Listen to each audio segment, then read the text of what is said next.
Hey, what's up, everyone? I'm going to try to introduce a new series that I'll be doing within the channel. This one is going to be regarding positional play.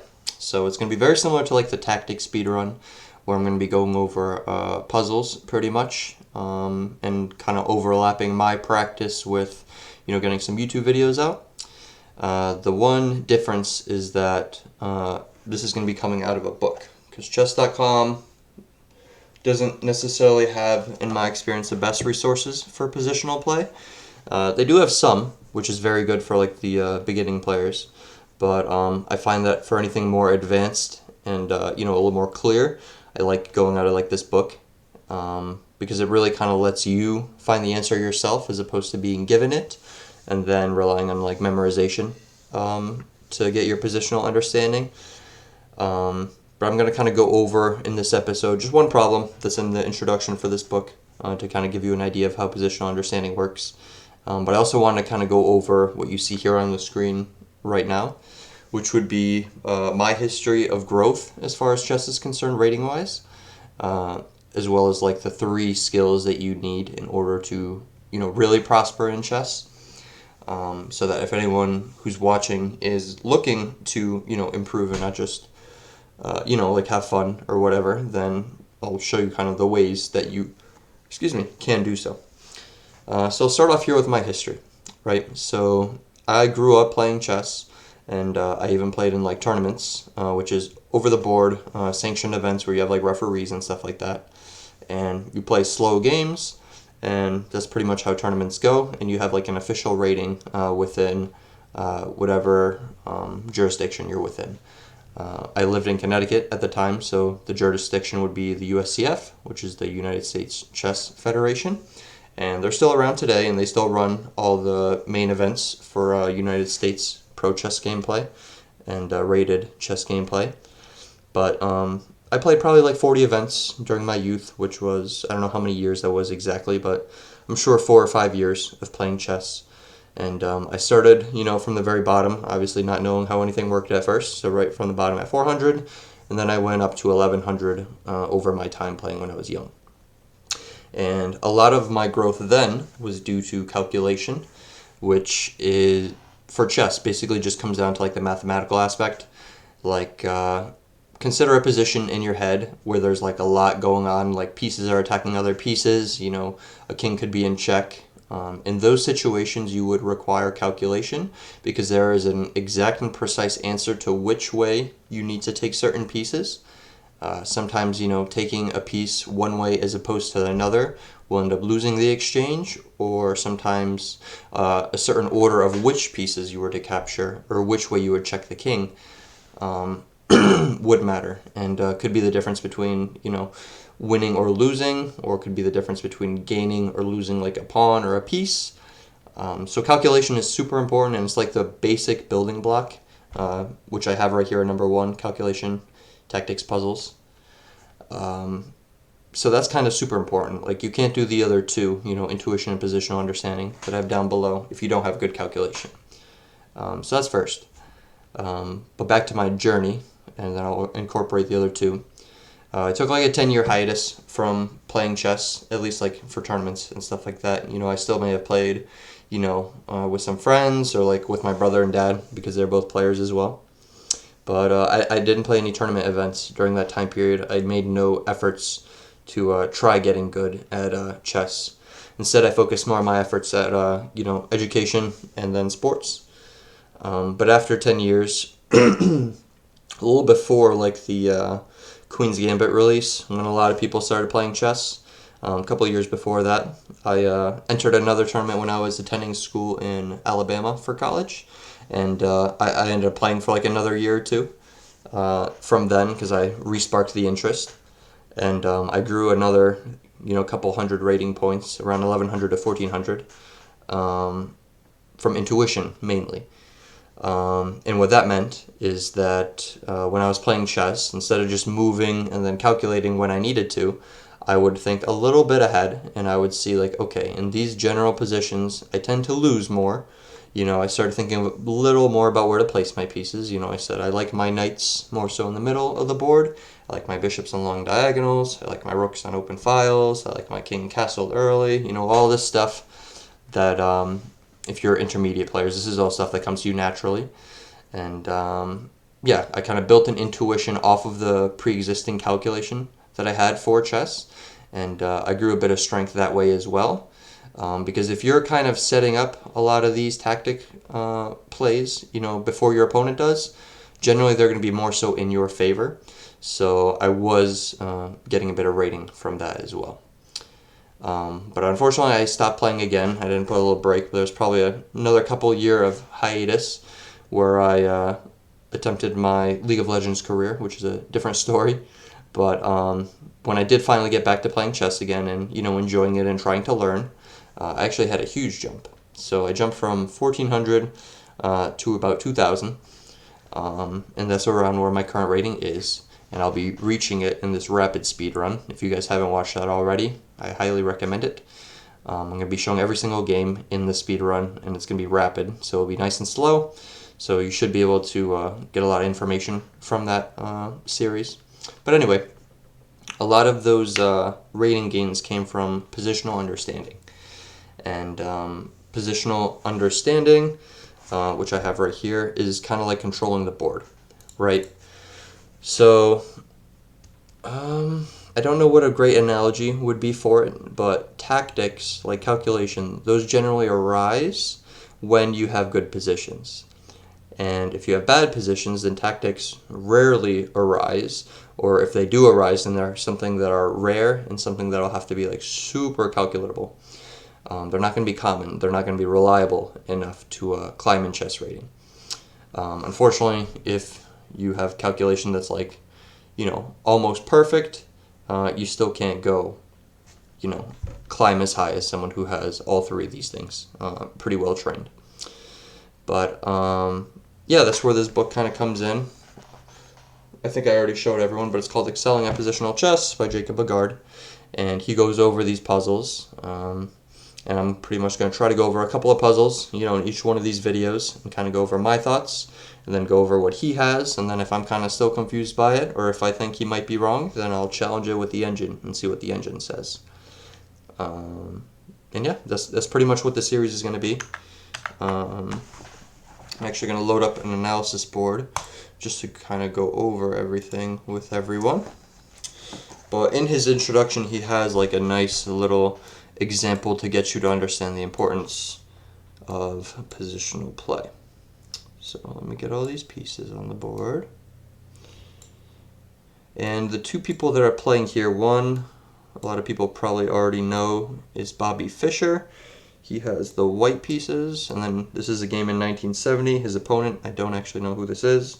It just says, and I might ruin this guy's name, but it's Ibrahimoglu. It was a line that came out of the Karo Khan.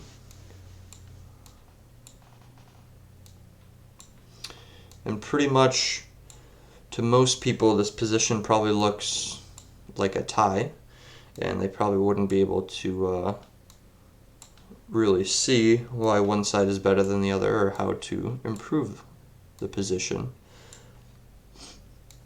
because it seems rather stale. Probably should have set this up beforehand, so I apologize.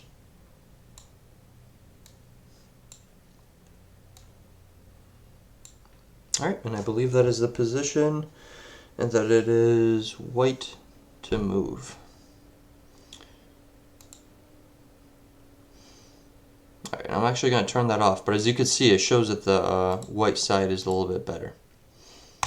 Okay, so I'm going to put the book down for a second and just go over the position myself. The very first thing that I would look at is piece discrepancy. So see if one person has more pieces than the other person. See if one person has different pieces than the other person. So the first thing I'll do is I'll count everything. So pawns you count first. They're worth about a point each in the standard counting practice. So 1, 2, 3, 4, 5, 6, 7. 1, 2, 3, 4, 5, 6, 7. So pawns are equal. Then you look at like your medium pieces, which would be your bishops and your knights. Those are generally considered around 3 points apiece. If you're in a late game, bishops may slightly edge out. If you're in a closed position, knights might slightly edge out. But in general, and most people have generally rated them or ranked them at around 3 points apiece. So I see 1, 2, 3, and 1, 2, 3. Then we'll look at the rooks, 2 each. Then we'll look at queens, 1 each. And okay, so that's the pieces out of the way. Now we'll look at how they differ. The value is the same, but you do see that this person has 1 bishop and 2 knights, and this person has 2 bishops and 1 knight. And like I was just saying before, bishops are going to be better later into the game when more pieces are off the board because they won't be as obstructed. As you can see now, even right in this position, they don't have a whole lot of room that they're covering. But if you were to take all these pieces off the board, then a single bishop can cover, as many squares as a rook, pretty much, which is quite a lot. So they become much stronger later on. They could also get to the other side of the board. It's not only about coverage, but it's about how quickly they could get to the other side of the board. A bishop can get from this diagonal on 1 move. It would take a knight, pretend there's a square right here, but it would take that knight 5 moves to pretty much get to the same square as it would take the bishop to get there. So late game, bishop's a lot more important. Closed positions in middle game, knights end up being a little bit stronger.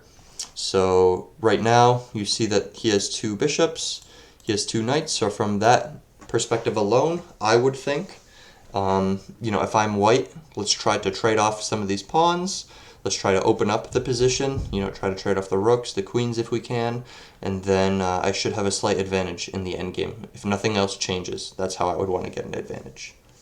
The next thing you want to look at is development. So for development, what that normally consists of is, did you get all your minor pieces out, which is your bishops and knights? Are your rooks on open files? Then you look at, are you castled? Then you look at, pawn placement. Do you have control of central squares, anything like that? So I would look, and I would say that his pawns are very passive, but I would say that he's castled. I would say that he has a rook on a pretty good, square. That's a file. There's no pawn that's blocking it on either side. And I would see that his king is pretty safe. Has a nice structure right here. Black bishop to cover the other weaknesses. So he looks like he's kind of finished his development. His opening is kind of already done at this point. If I were to look at white, I see that he has 2 push pawns. So he has some central coverage and some coverage here. But I do see that he has not yet developed his bishop. And I also see that it would take at least 1 more turn for him to develop this bishop. I also see that his rooks are still on their kind of original squares. I know this rook was originally on h1, but it has, since moved. So now if I were thinking of like a game plan, I would think, okay, positionally, I probably would like to improve the piece of this bishop so that it's, doing something else that is more active. Once this bishop is out of the way, my rooks are going to be able to connect. They're going to be able to take some lanes as well. And we're going to be able to start playing this game as well. So from a developmental aspect, I would say that black is slightly winning. But from a piece aspect, I think that if you could trade it off, that you're happier being the white player here. But in the book, I'll go over what he explains to do. And let's see.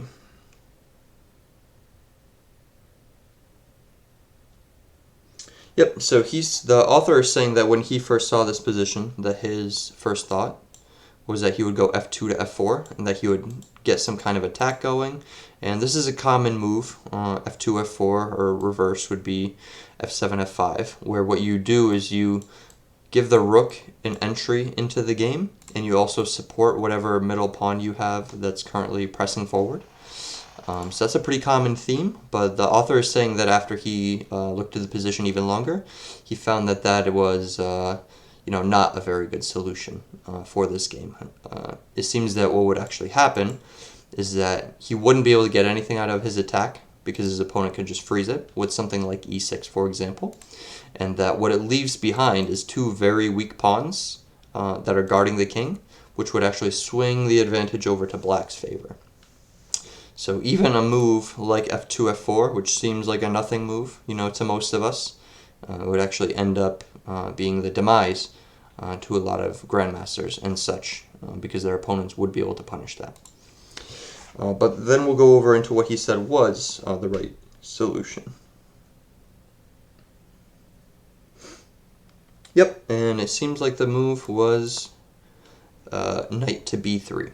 And the idea is like what I said earlier, you will kind of want to develop your last piece. The other thing is that he's playing what's called a prophylactic move, and he's going to be stopping his opponent from being able to play his knight to c5. He's not going to really make just playing c5 a very logical move, because then you immediately have an attack on it. And this knight, the reason why you would want to go to c5, for example, is that his rooks would like to have open files. So you would likely want to move him here, and then, I don't know, maybe move this pawn out and move the knight back. But generally you want the knight to have some sort of central control. You don't want it to be blocking your other pieces. You want it to be working with them, not obstructing them. But his knight is not happy right now on d7. Right? It'll be suitable for the opening phase, obviously, but later in the game you want to get involved, he'll want to go here somewhere, and putting the knight here would not be a good move, because you have this bishop and that ugly pin, which is horrible. You never want your queen to be pinned, really, especially when that's the only piece that's protecting this, with no easy way to get a pawn to protect it. So his only real good move in this position would be knight going to c5, which you just kind of canceled. So that's what Bobby Fischer found in his game. And the way that the game kind of continued is that his opponent didn't have a lot of good moves to do, so he did a lot of like what's considered, nothing moves. And I believe he then played b6. Yep. We get bishop going to e3. So now it's no longer weak, getting blocked by both, but now it actually has pretty large scope. Then we'll get c5. So we couldn't do it earlier just because he didn't have this protection yet, so we had to do 2 pawn moves really to get there. But if you would look at his bishop, he has a dark square bishop. And when you are playing chess and you only have one colored bishop, the rule of thumb is that you want your pawns to be on the opposite squares. Because as you could see, the spaces that these pawns cover are all light squares. Squares that the bishop covers are the dark squares. You don't want to overlap the coverage. You want to get the most possible square coverage you can, for one. For two, if you were to have the bishop here, for example, it would be stuck because you're blocking your own pieces. And okay, you can tell me, sure, the bishop is here right now, but eventually this bishop will move across the board, and if you have pawns that are all on dark squares, you're going to end up what's called a bad bishop, which is that it's stuck behind your pawn chains, and then it actually has negative coverage, and it's doing absolutely nothing for you. So he's kind of forced to do these nothing moves, which are worsening his position, while Bobby Fischer, who's on white, was able to kind of do what he wanted so far, which is, get his rooks connected, get his bishop on a more active square, and his opponent is actually doing bad moves, while he's doing that. But I'll continue. So after c5, we get a5 and then e5. And a5 is good because if you take here, then however you recapture, you either break up the pawn chain, which means now there's individual pawns that you can attack, or what happens is that if you recapture with the pawn, the rook just got a free open file, and now you have a weakness, which is a backward pawn right here, this b6, that you could start attacking. So he went e5, and again, see how that's a dark square? You're just blocking your own bishop at this point. So this bishop has like a whole lot of no coverage right now. And the author says black is putting all of his pawns on dark squares, inevitably causing the light squares to be severely weakened. Yep. Now white's worst placed piece is no longer the bishop on e3, rather than knight. Therefore, the maneuver aimed at d5 is very logical. The game continues. So he brings his knight back to d2 now, because this isn't the permanent home, right? It's not doing a whole lot in this segment. It's being blocked everywhere it wants to go. The main reason we put it here was so we could get our bishop to a more healthier square. So go back, we get rook going to e8, sorry, we got the knight going to e8. So he's going to try rerouting, but we'll see what success he has there. Get ax b6. I assume the pawn will take back, yep. And now the rook has earned a file. Knight to b1. And it seems that he's trying to get this outpost, or a nice little square here for himself. So from a position that looked very bland, he is actually about to secure a very important square for his knight. His bishop is now very useful. He has doubled rooks. He has an open file. This guy had a file, but since his knight has nowhere good for it to go, because of the move that he did blocking it and forcing him to do nothing moves to further take away its access, his opponent is kind of getting worse and worse. It's getting more and more cramped. Queen b7 is next. And we get knight c3 and knight c7. Yep, so right here, the knight to c7, which is here. And he's trying to block that right here, so he doesn't have the outpost.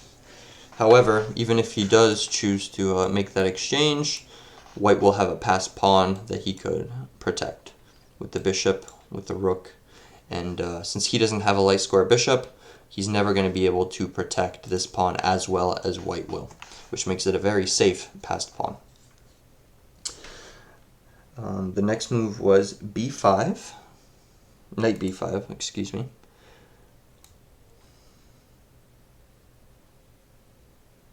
Let me see what I'm missing.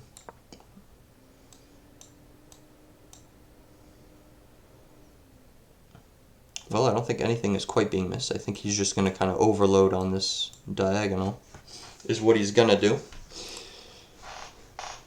Then we get queen c6. Knight takes c7. Queen is going to have to take c7. We get queen b5. So he kind of gets the situation that he wanted anyway. And as you could see, he's got some glaring weaknesses that are starting to come about. So we'll go rook a8, then c3. So we're just improving these right here.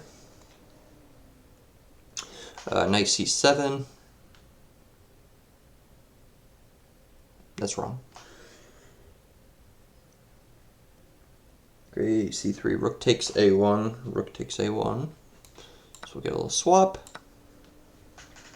Rook to b8, protecting this.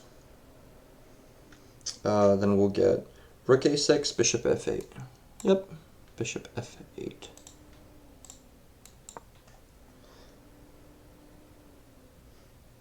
Okay. Bishop f1, king g7.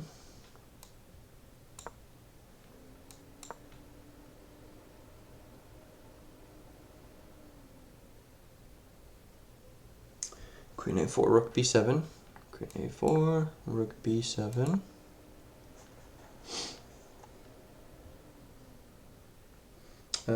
Bishop b5, knight b8.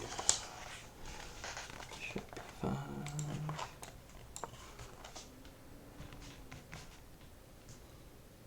Rook b8, right? Sorry, I'm really slow doing this stuff.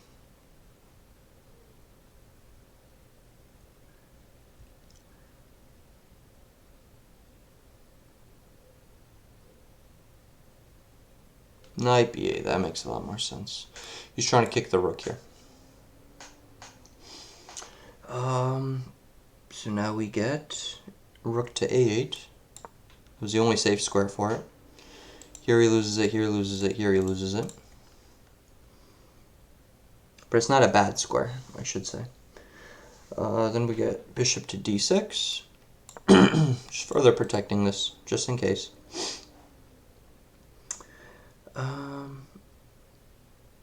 Queen d1, knight c6. Queen d1. Knight what?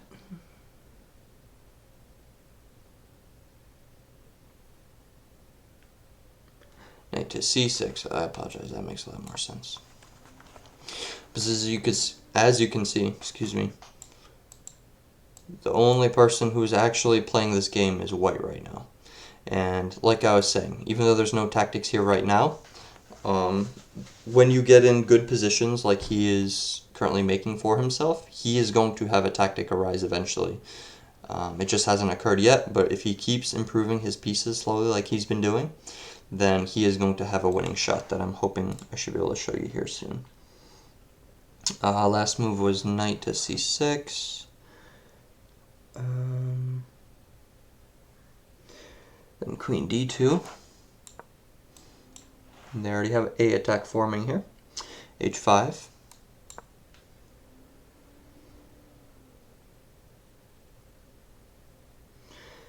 So we go check. He goes h7.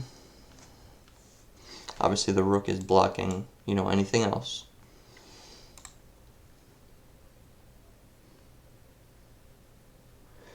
Get bishop g5, rook b8. g5. Rook goes to b8. He's looking to exchange the threat, get rid of it. We get takes and knight takes. Then we have bishop to f6. Just slowly creeping in. That was bishop f6. Yep, knight c6, queen d5. You just can go back and forth. d5. Okay, so he actually found something better. So he found two things to attack here, two weaknesses. And this bishop is also being attacked, so don't forget about that.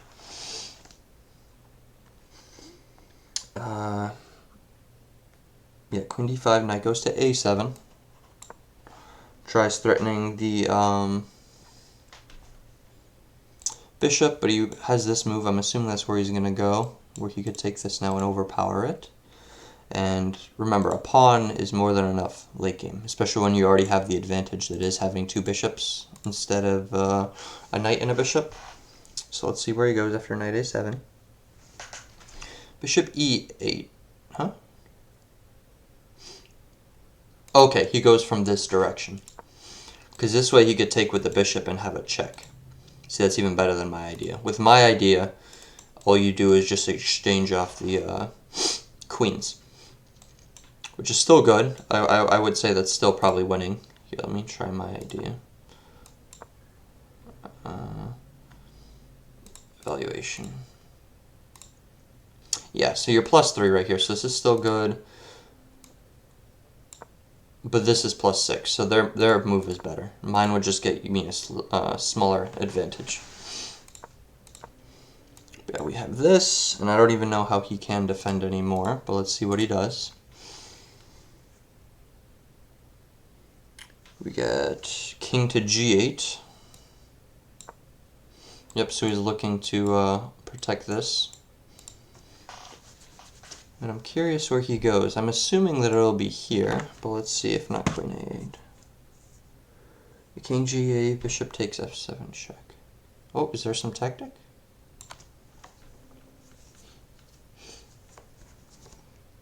Okay. Bishop takes f7 check. Queen takes. Jeez. Okay. And then the other player resigned, actually. So what happened there is that he took a pawn when he took the exchange, took the bishop, and now he has another pawn that he's about to pick up. There's another pawn he's about to pick up. He has a knight here that is doing absolutely nothing, right? It's in the corner of the board. His king is very pressed for squares. His queen cannot get anywhere, right? So this position that was, just slightly better for white ended up being a ton better for white because he took away the options for black to play. But that was just one example. I know I learned a lot just from that one example myself. Like I said, I'm trying to overlap my practice with some videos for you guys. Hopefully you can learn while I learn, and everyone will be a winner. But I'm going to be preparing for a tournament that I have in Charlotte a little later this year. I want to say it's just a few months away. But I'm going to try to perform pretty well on that one since I didn't do too well last time I was in Charlotte. But it should be a good time. I'm going to be doing a lot of training. Obviously, all the speed runs will be continuing. I'm going to do a lot of positional chess training here. And then as far as updates, I'll be having my stream up soon as well. What's been kind of delaying that is that I don't have a very good, well, needless to say, my computer is kind of dying. So I got some more components for it that I'm going to install today. And that should allow me to have some very good streaming capabilities. So when that happens, we'll have some streams where I'll be able to play like a lot more Blitz games on like my main account. I'll be able to play against viewers, all that good stuff. So obviously more fun things are coming. I hope you enjoyed this video. I hope you learned something, and I will catch you next time.